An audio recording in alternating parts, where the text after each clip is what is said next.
Bienvenue dans ce podcast. Ici, on va parler d'émotions, de santé mentale, de pensées que toute personne peut avoir, mais que certains n'osent pas forcément dire.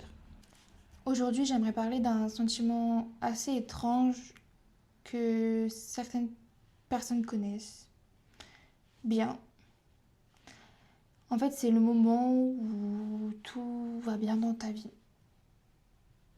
Mais à l'intérieur de toi, tu ressens un peu comme un vide.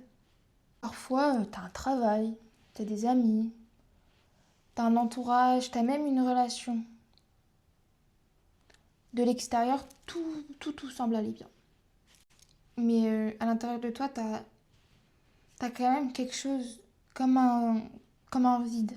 Comme si il manquait quelque chose. Comme si émotionnellement, t'étais fatigué. Et que ton cerveau, il voulait plus rien ressentir. Il y a beaucoup de personnes qui pensent que pour entre guillemets, avoir le droit d'avoir mal, il faut avoir vécu quelque chose de grave. Mais c'est pas du tout comme ça que ça se passe, parce que parfois, en fait, il faut juste avoir une accumulation de fatigue, une accumulation de stress, de déception, une fatigue mentale. Et puis, à un moment, ton esprit, il se met totalement en pause. Tu continues à vivre, à sourire avec les gens, à parler avec les gens, à vivre une vie, entre guillemets, normale. Mais même quand tu agis comme ça, il y a quelque chose en toi qui est déconnecté.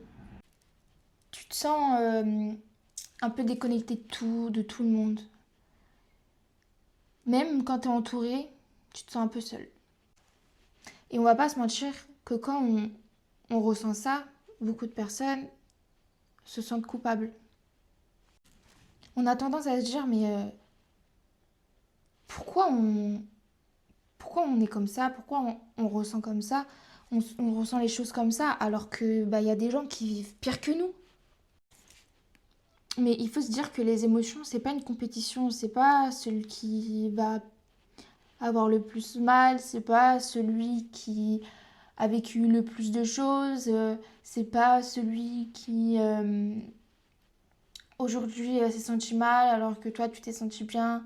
Enfin, c'est pas, on n'est pas en train de calculer celui qui a vécu le plus de choses, celui qui est le plus mal, etc., etc. C'est pas une compétition.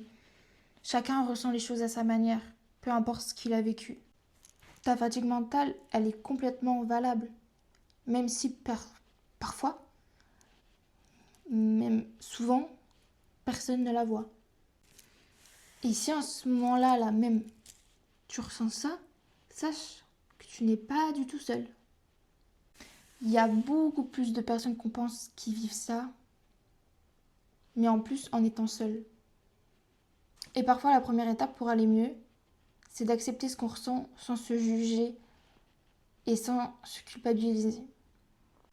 Si vous écoutez ce podcast et que vous vous reconnaissez dans tout ce que je viens de dire depuis le début, il faut que vous sachiez une chose.